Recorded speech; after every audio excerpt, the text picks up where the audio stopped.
And hello again, boys and girls. Welcome back to the channel. This will be a short one. Just wanted to show off a game I've come out on early access called Rising Front. It is a bit of a sandboxy World War One shooter where you play different scenarios on the front. The real big sort of thing it brings to the table is large-scale engagements. Right now it is extremely bare bones, and what I will say is early access always do your research on the developers, whether or not they've delivered their product in the past, and also if you're going to buy an early access game, assume at the point of purchase that no further work will be done. As it stands, from what I played of Rising Front, it is still very bare bones. There are some modded scenarios which you can find on their Discord, but it still needs a lot of work. Once the novelty of the mass offensives wears off, you do eventually get a bit bored. So as you can see, there's multiple scenarios. There's also a sandbox mode and a scenario creator. Of course, your sandbox mode will just have different battles which you can play, which I don't actually want to play, so I want to go back over to the different scenarios. But again, both of these scenarios are very bare bones, and it's just really about the large scale offensives. So we'll pick one of them. We'll go for the British trench assault, which I find quite interesting, where the British have to take a enemy position at all costs. We'll keep on the friendly scenario, and we'll take a look at the map. So if we spectate, you can see we have this massive front line with some artillery barrages and so on and so forth. You can, of course, on scenario mode or even commander mode, build units or build troops, and you can also do a build menu. As you can see, apart from barbed wire, machine guns and the occasional landmine, there's not a lot going on. You can, of course, deploy troops and bring down artillery strikes, but again, very limited on what you can do at the moment. If we turn the troops to large scale and then go down to deploy with our loadout, we'll go with this and then deploy on the front. We'll take a look. So as you can see, the big main thing is the masses of troops. And of course, the graphics have been reduced down significantly because of the nature of the intensiveness of the game. Of course, the details aren't really there apart from the gas mask, but it isn't too bad for what it is. And this is really what I really found interesting, is how many troops you can have on the field before your system starts to struggle. You can see here I've probably got a couple hundred just massed up ready to assault. And you can see our first assault is already occurring, which is really quite interesting. When you first play it, it's really quite good in terms of seeing the scale of the combat. But again, it's so very limited right now because there's no real main campaign and scenarios are very limited on what you can do with the lack of tanks or lack of real proper entrenchments or complex maps or complex scenarios at the moment. It's very basic. So once the novelty of these mass offensives sort of wear off, you're sort of there's nothing really else to do in the game. Of course, hopefully in time, after it gets out of early access, you will be able to see some more you'll hopefully be able to see some more mechanics, more details, maybe a campaign, but there's nothing out yet that really can justify a purchase at the moment. Of course, I've always enjoyed the First World War, enjoyed the history of the First World War. I actually did a dissertation on combat motivation in the Great War for French, German and British forces. And I've always wished that there was more games that sort of that showed that attritional style of warfare and the sheer extent and brutality of it. And there's very few games out there. There's Verdun, I suppose, there's Azonzo, and there's of course Battlefield 1, which isn't really a World War One battle. I know there's a few games in the pipeline for Great War RTSs, but I suspect the gameplay would not be particularly interesting. It must be very difficult for developers to make an interesting game about the Great War, because you would just end up being pushed into frontal assaults. And of course, even from an RTS perspective, you will notice that the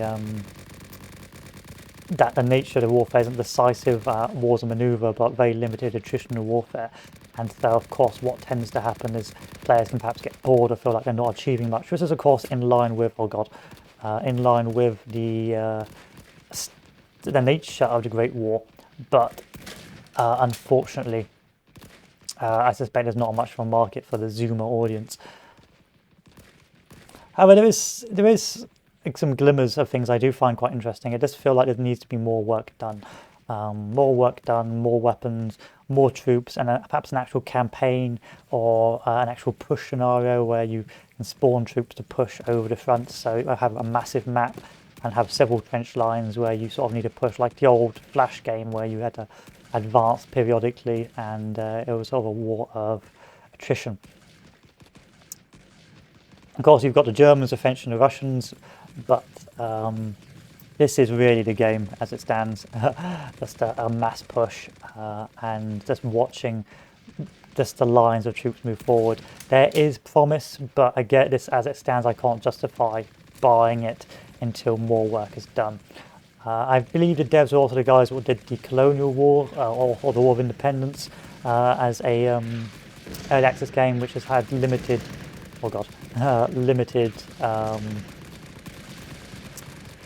limited sort of feedback because, again, it was also very sandboxy.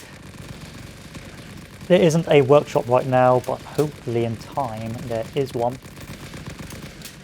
And the scenarios, even in building scenarios, are very limited because it's just pretty much the same maps, the same situation. You just put down a few trenches and so on and so forth, or a few bits of barbed wire, and that's your combat.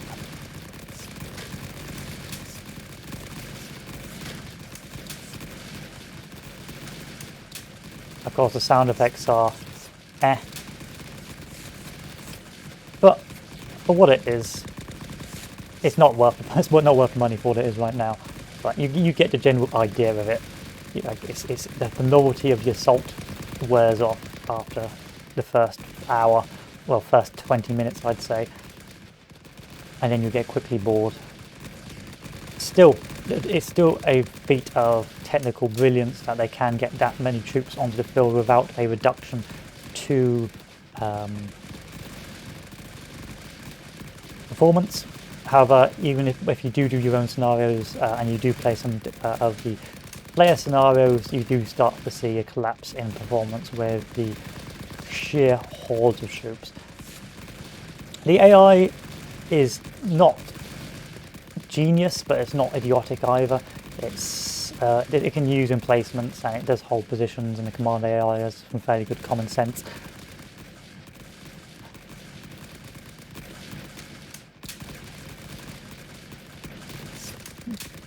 But it's a game that has potential, but needs definitely a lot more work. At the very least, it needs a campaign of some sort. And of course, it needs things such as tanks, artillery, gas shells. It needs a lot of work.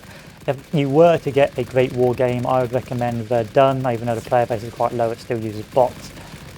If you want that sort of push and pull, or the newest one, which is coming out, is Azonzo, which is also a really fun Italian front Great War game. For RTSs, I believe there's Strategic Command World War One or Strategic Command the Great War, which is very attritional, and you really will be fighting a war in inches, and it will take hours of your life to play. But it's probably the best RTS, well, best turn-based strategy game currently out there. There is going to be a new game coming out soon, which is sort of about the Great War, which I'm waiting for its release. But for now, I have to content myself with the little things that come out after. But if you just take a look on the spectate mode, let's take a look at the sheer numbers of troops that are currently in the combat, slowly pushing forward, withdrawing, and of course with the persistent bodies for quite a long period of time, you can really see the brutality of the front. The game doesn't really end organically, so you've got to do it yourself. But you can see the potential. You can definitely see the potential, but you don't pay money for potential. You pay money for the delivered product, unless you're me and you're doing a YouTube channel, and then you have to pay money for the product. But hey ho, it is not. It's a. I would call this a demo right now. Really, it's a demo. They perhaps should have just released this as a demo, and then once they'd put more work in, then of course they could have added more. Well, that is definitely a meat grinder of a machine gun. Wow.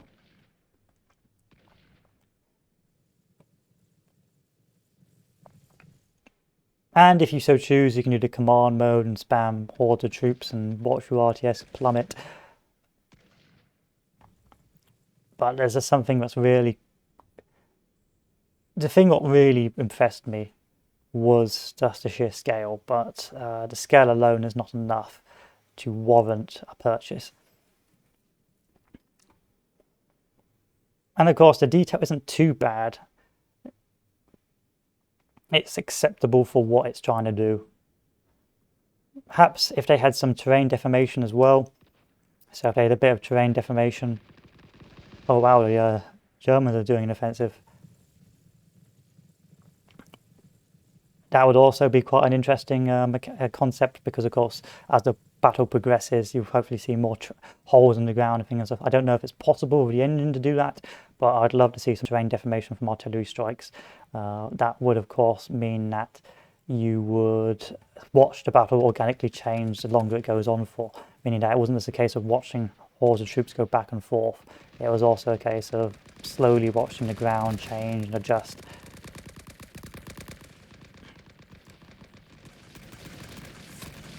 It reminds me a bit of this old game, a really old game which you could play on bloody Windows XP called Battlefield Medic, where you'd have true front lines and the medic would go back and forth healing people, and eventually if you took the front line you'd move on to the next mission. This is also perhaps something they could think about doing, perhaps a medic mode or a no man's land mode when you have to move around repairing wires and that during the battle, but it's still very, very early days. Still, there is something that's very impressive about the scale of combat. Even though the sound effects aren't astounding, the little bits of flecks of wood and so on can sort of really put you in that mindset.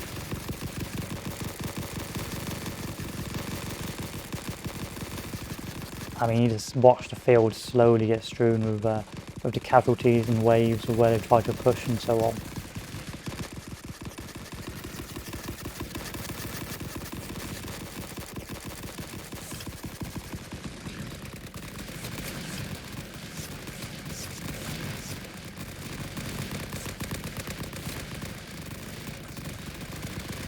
And if you can't be bothered to respawn at the start, you can also pick a soldier and spawn on them.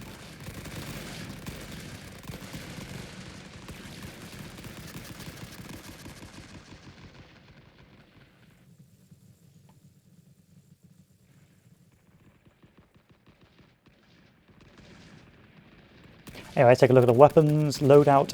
I'll go for the shotgun this time. Shotgun, revolver, change our ammunition. Shotgun. Pistol ammo's fine, grenades are fine. Okay, there we are. And you've got some things like the MP18 and so on. I haven't tried the bolt action rifle yet. No, not bolt action rifle, the revolver. I want to see how the revolver performs.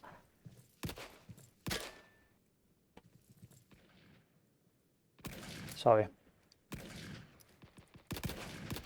Okay, it performs badly. Performs very badly. I wish Beyond the Wire had been more successful. I think it had a lot of promise.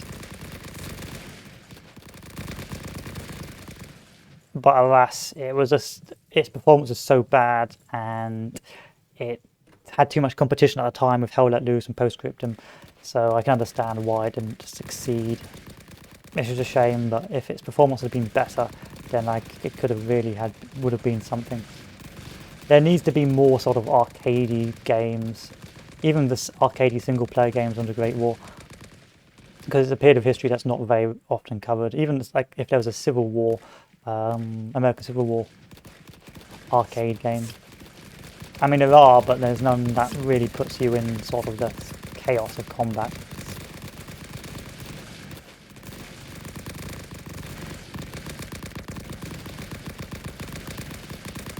That's a bad gun. You can see the shotgun's more like an artillery piece.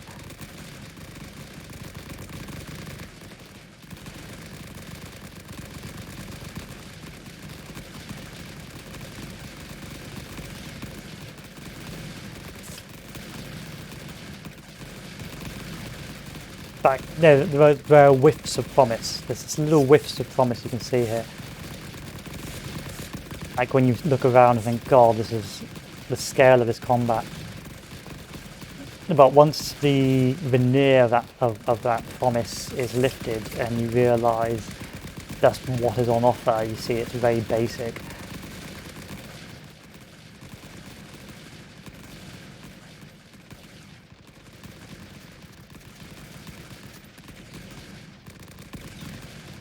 I can't tell if there's friendly troops in there or not.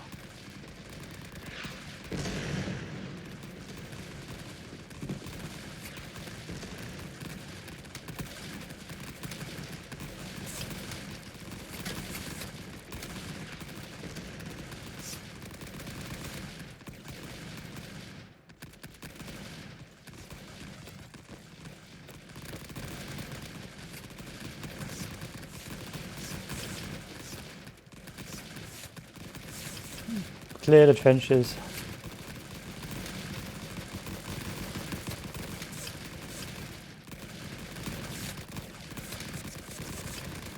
And accidentally shoot the guys in front of us. Reminds me a bit of or Easy Red 2, which of course, if you know Easy Red, it's a very exceptional bot-like World War II game. But Easy Red at least had a campaign to it, whereas this does not.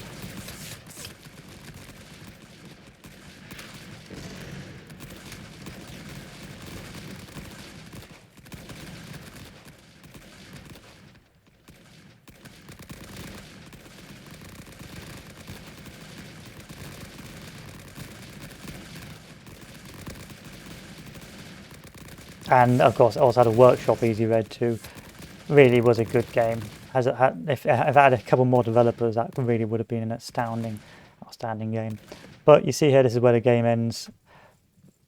You see here, this is where the sort of scenario ends, because the enemy spawn is taken. And it doesn't end organically, so now the trench is taken, the game's more or less over. See, the enemy position has been captured. And it's now Ogre.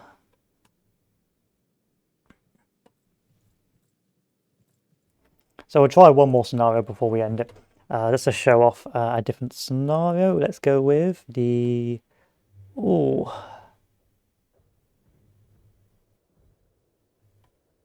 Attack of the Dead Men.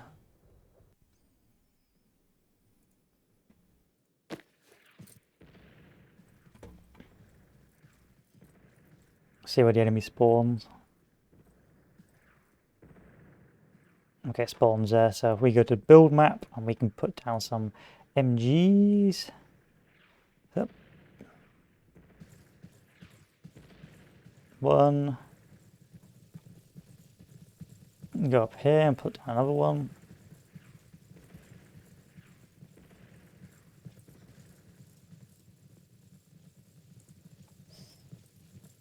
And then we can exit there. And then use an MG position. And see what comes out. Like, they've got tanks or Mark 1s, so hopefully in future we'll see some more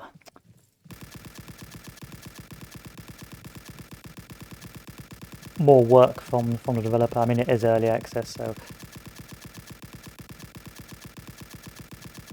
of course there's no issues with overheat.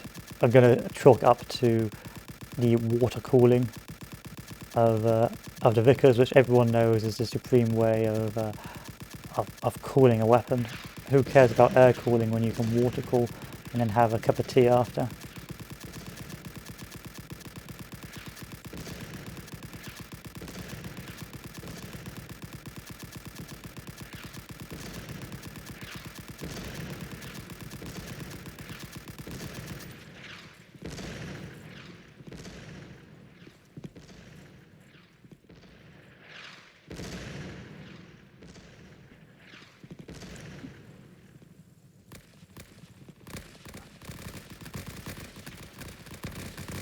Okay, time to get back on this.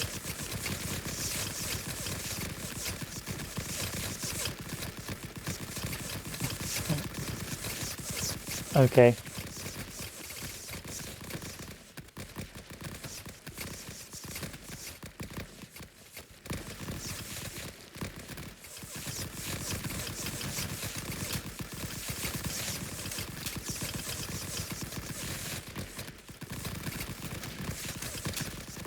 perhaps the scenario needs more building blocks to build different sort of fortifications and so on. Like, it'd be cool if you could build a castle or actually build a proper trench rather than build a sandbag trench.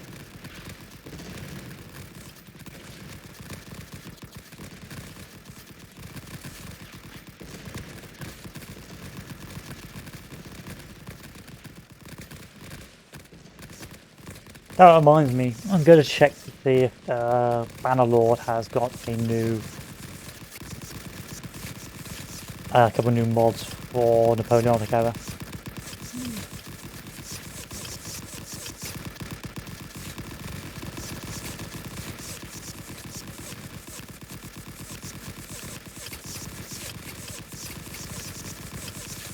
Stop shooting at me.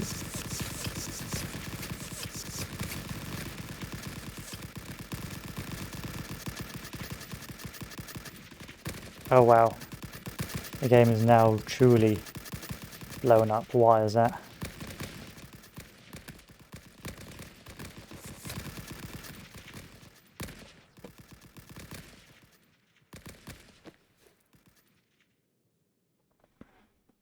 Is that it? No enemy spawns?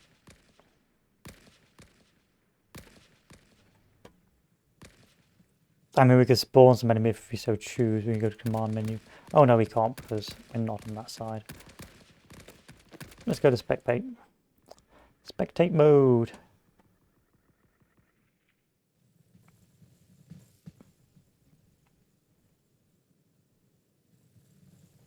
After this assault, we'll call it here, but you can get the general idea of what this game currently has to offer for you. A very bare bones experience, which has a unique gimmick of lots and lots of troops, but apart from that, definitely needs a lot more work. Yes, it is early access, but this is for people who may be interested in the game and may want to, of course, decide whether or not it's worth the money at this stage. And as I like to not be too enthusiastic, as you know, if you've known me before, and I like to be honest with people before they buy, regardless of consequence, I would definitely recommend not purchasing this yet. I would probably recommend holding off and seeing how development goes. And then once development is sorted, or once they've added more mechanics, or perhaps added a campaign, or added something a bit more than just this, then you can see about purchasing a new, or purchasing this bad boy.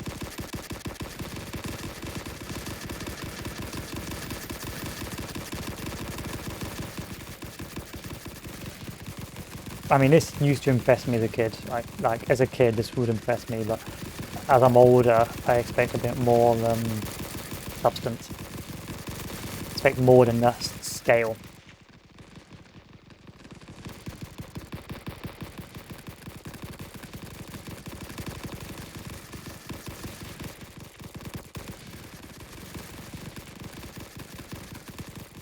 How are you going to get in? No, you aren't.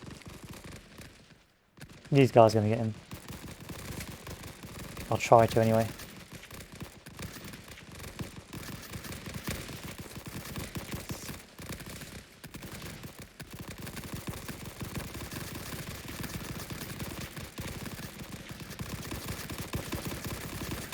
Do a rather good job of it, actually. Probably because of that MG gun up there.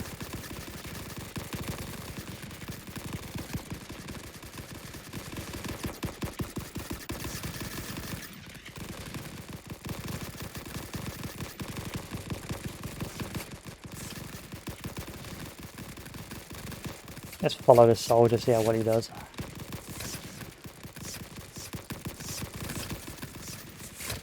You alright there, buddy? Okay, he died. He died horribly.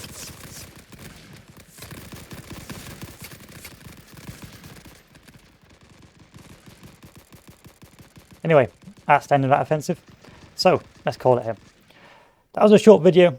This was just a short video for Rising Storm. This for guys who weren't following the Ultimate General campaign.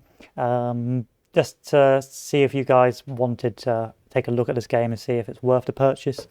And as I said, early access, very bare bones, interesting mechanic, impressive scale, but needs more work. Definitely needs a lot more work. Can I access the roadmap? Let's take a look at the roadmap. What is it actually trying to achieve? You won't see the roadmap, but I will. So planes are coming soon, tanks, gas, flamethrowers, workshop support, improved command pack, win-loss parameters, scenario battles and other wars, potentially World War II or Civil War battle. Needs more, needs a lot more, unfortunately. Definitely a lot more. Still, that's Rising Front. That's it. Thank you for watching. Wait out until more work or workshop support, or just perhaps actually anything more impressive than this. Yeah, it's not bad. It's not bad. It just needs more. Just needs, well, it's not good either. It's a sort of a demo. It's a demo. But hey, here's what it is. Thanks for watching. I'll see you all there. Have a good one. Bye.